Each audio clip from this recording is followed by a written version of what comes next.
안녕하세요, 장쌤입니다. 오늘은 오피스텔에 대해서 좀 설명드릴게요.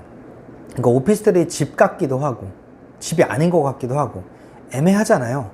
근데 오피스텔이 어떨 때는 집으로 보고요, 어떨 때는 집으로 안 보고 그러거든요. 어떤 차이점이 있는지 한번 볼게요. 그러니까 세금 부과 기준이 각각 다른데, 매매할 때, 청약할 때, 아니면 취득세를 납부할 때, 양도세 계산할 때, 분양권, 그 다음에 부가가치세, 이렇게 여러 가지 방면에서 아파트 또는 일반 주택이나 오피스텔은 많은 차이점이 있습니다. 근데 이거를 되게 헷갈려 하시는 세무사분들도 많고요, 일반인들은 당연히 헷갈리시겠죠. 우선 아파텔 같은 이게 주거용 오피스텔을 보면요, 주택법상 주택은 아니고 준주택으로 분류를 합니다.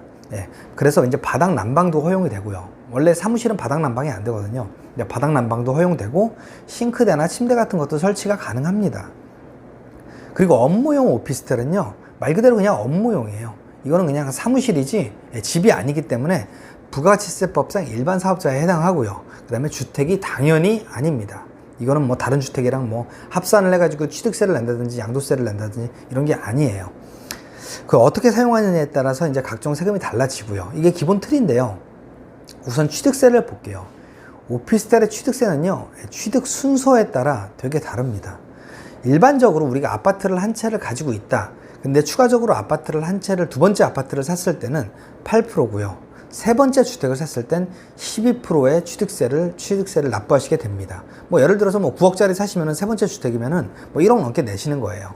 근데 오피스텔은 기존 주택 수와 상관없이 무조건 4.6%입니다. 뭐 내가 집이 10개가 있건 100개가 있건 상관없이 내가 추가적으로 오피스텔을 하나 구입한다 라고 하면은 12% 또는 8%가 아닌 무조건 4.6%의 취득세율을 납부하신다 라고 알고 계시면 돼요. 근데 여기서 이제 중요한 단어가 뭐냐면요, 기존 주택수와 상관없이, 이거를 유추 또는 확대 해석하면 안 되거든요. 기존 주택수와 상관없이 무조건 4.6%라는 얘기지 주택수에서 뺀다는 얘기가 아니에요. 그래서 예를 들어서 내가 만약에 오피스텔을 하나 가지고 있어요. 근데 아파트를 추가적으로 취득을 했다 라고 하면은 이건 2주택으로 봐가지고 8%를 납부합니다. 8%를 납부를 해요.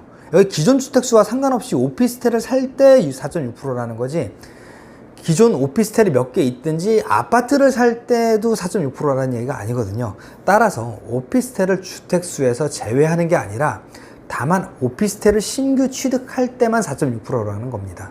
그거 반드시 명심하시길 바라고요.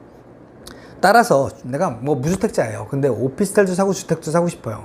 뭐 내 집 하나를 팔아가지고 이제 이게 뭐 나이가 많아서 이제 큰 집 하나 팔아서 아파트를 하나 사고 조그마한 오피스텔을 하나 사서 이제 월세를 받고 싶은데, 그랬을 때는 오피스텔 먼저 사시면 안 되고요, 아파트를 먼저 사셔야 돼요.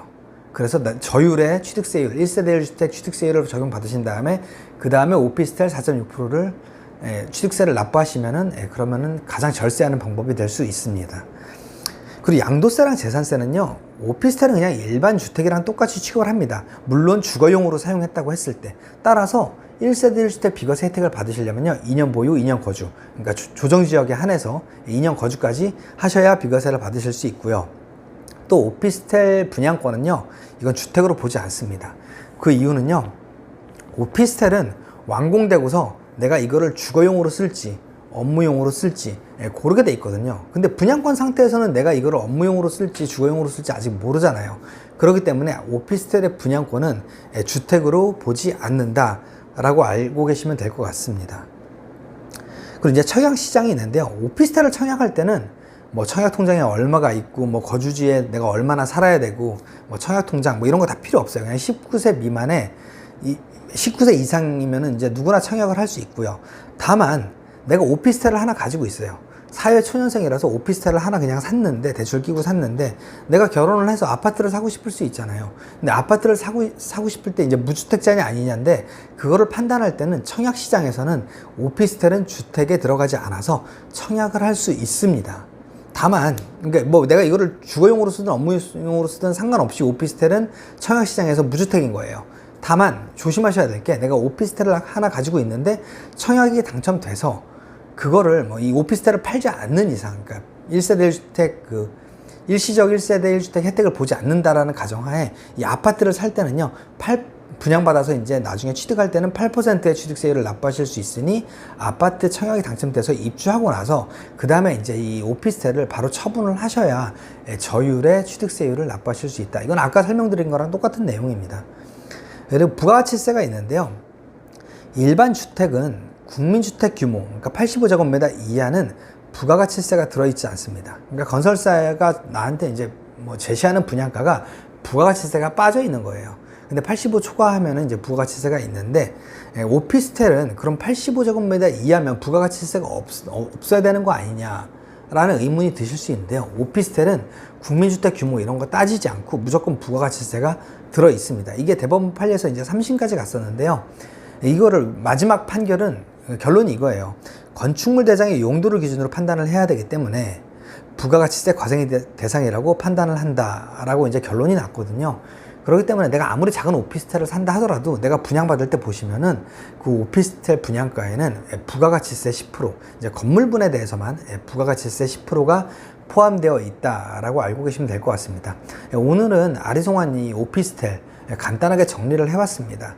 오피스텔은 주택인 것 같기도 하고 아닌 것 같기도 해가지고 구입을 하시거나 증여를 받으실 때 좀 꼼꼼하게 내가 미리 알아보고 행동을 하셔야 돼요. 그렇기 때문에 오늘 내용 모르셨다면 한번 다시 들어보시고요. 꼼꼼히 확인해 보시기 바랍니다. 오늘 강의 끝까지 들어주셔서 감사하고요. 구독과 좋아요, 알림 설정 꼭 부탁드립니다. 감사합니다.